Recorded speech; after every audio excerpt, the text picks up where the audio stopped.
This is an example of a one department cost of production report. Let's go over some of the details here. This is Sip Fizz, a soft drink bottler, and here's some information. Here's the work in process inventory for August 1st, 4,000 units, and each unit is a case of 12-ounce bottles.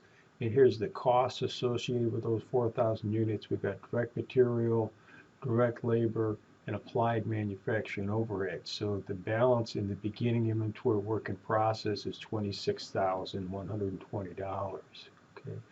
There were 12,000 units started in August, and during the month of August, we had direct material costs incurred, direct labor costs incurred, and manufacturing overhead incurred. Okay. Additional information, the beginning inventory, which was 4,000 units, was 100% complete for materials and 50% complete for conversion costs. And you may remember that conversion costs consists of direct labor plus manufacturing overhead. The ending inventory on August 31st was 6,000 units, and that was 100% complete for materials and 70% complete for conversion costs. And here's our requirements, which are all covered in a standard cost of production report. The number of units completed and transferred to finished goods inventory, the equivalent units of production for materials and conversion costs using the average costing method, the cost per equivalent unit for materials and for conversion costs, the cost of units completed and transferred to finished goods, and finally the cost of ending inventory. Okay, so let's get started. I've got our data set up here and a template here for calculating our answers. Let's first work with our units. Okay, here's the beginning inventory, 4,000 units, and this is my own little shorthand here, 100% complete as far as materials, 50% complete as far as conversion costs. We started 12,000 units, and here's the ending work in process. Okay, and the percentages of completion of ending work in process. So let's work with units here first. And I'm going to, let's move this around a little bit. Okay, the beginning inventory work in process. We've got 4,000 units. Okay, and the units started were 12,000. Okay. And so the total units to account for, I'll let my auto sum. We have 16,000 units to account for. Okay. Now, of those units to account for, we're going to assume either they were finished and transferred out, or they're still in an ending work in process. Okay. We're assuming nothing lost, nothing stolen. This is the perfect world of introductory accounting. Okay. And so I'm going to make the units accounted for. We're going to account for all 16,000 units. Okay, so we make those equal.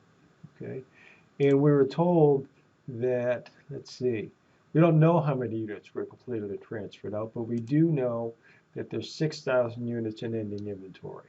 Okay, so with that information, we can back into the units completed and transferred out. So I'll make that equal to 16,000 minus 6,000. Okay. Now, what I usually do at this point, because I've already got the information right here, is I tend to calculate the equivalent units. Okay. The textbook does the same thing, but it does it in a slightly different order. Okay, so if you just bear with me, I'm going to calculate. I've got my two categories here: material, the material component, and the conversion cost component. Okay. All right. Now, we've got first the units completed and transferred out. Okay. Now, think about this for a second.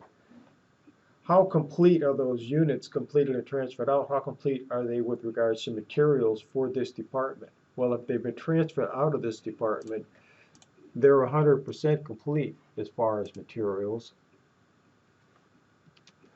And they're also 100% complete as far as the conversion cost component. Okay, so for this line right here, units completed and transferred out, we can just carry that across. Now the ending inventory work in process, they told us that these 6,000 units were 100% complete as far as materials are concerned.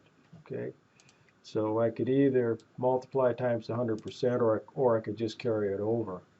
Now as far as conversion costs are concerned, I'm only 70% complete, so multiply that times 70%.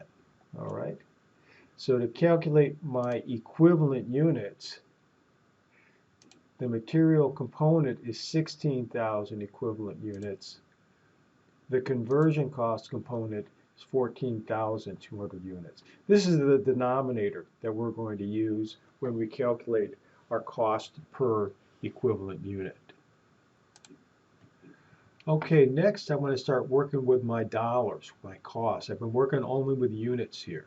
Okay, I'm going to move this up a little bit. Okay, and here's all my dollar amounts. This is the total dollar amount beginning inventory work in process. Okay, and it's already broken down into those three categories. Okay, direct material, direct labor, manufacturing, overhead. And what I want to do is take that amount and distribute it horizontally here. The beginning inventory work in process material component. Okay, so that's $12,000. Okay, the beginning inventory work in process conversion cost component is my direct labor plus my overhead. Okay, so the total beginning inventory work in process is $26,120. Okay. Now the cost added, 36,000 in materials and 108,000 in conversion costs added during the month. Okay. So I'll add that across. Oops, you can see Excel was guessing where it wants to add. It didn't do it what I want, so I'm just going to change that. There's my add across, 144,000. And now I'm just going to total these. The total material cost in beginning inventory plus the total material cost added during the month. Okay. Then I'll do the same thing with conversion costs. And this should total down and across 170,120. Those are the total costs to account for. Just like these were the total units to account for. Of this total cost to account for, this $170,120, some of it is going to transfer out to the next department with these 10,000 units. That's going out. Actually, it's going to finished goods in this case. Okay. So of this 170,120, how much should go out with these 10,000 units, and how much of this cost should remain in work in process with the ending inventory work in process? That's the whole purpose of this calculation. All right, our next step is to calculate cost per equivalent unit. Okay. Now we have to do it by category because I'm using two different denominators. My cost per equivalent unit of material is going to be cost divided by units. Okay, so I get $3 as the cost per equivalent unit of material. My cost per equivalent unit of conversion cost, again, cost divided by units, $8.60. And to get my total cost per equivalent unit, I just add across. Okay, there's no one number I can divide into that 170,000 to get the 1160 because I got two different denominators, and that's because I have different percentages of completion for materials and for conversion costs. Now that I have my cost per equivalent unit, I'm going to apply that to my 10,000 units that were transferred out. Okay. So I'll go up here, the units transferred out, 10,000 units, and that's going to be multiplied times 1160. So the total cost, 10,000 units times 1160. Okay. Now think about this. What would be the journal entry associated with that? This is going from work in process to finished goods. So this would be a debit to finished goods for 116,000 and a credit to work in process for 116,000. Okay. So what would be left there? It would be, I'll do it right here. You have a total in work in process of 170,120. If you transfer it out 116,000, this is what you'd be left with, 54,120. Now I'll show you, we're going to go through and cost out ending inventory just to make sure we're getting that. Okay. Now we'll start with the units in ending inventory. All right, and I'm going to go right here. The ending inventory August 31st, I have 6,000 equivalent units of material. Oops, I'll change the formatting on that. And in fact, I'm going to move this over here and make this 6,000 equivalent units of material and 4,200 equivalent units of conversion cost. Now those equivalent units of material, just the material component is $3. For the conversion cost component is $860. I can't use the $1160 because I have different amounts of equivalent units in that ending inventory. Now I'll cost these out. 6,000 times 3, 4,200 times 860. Okay. Now if I add those together,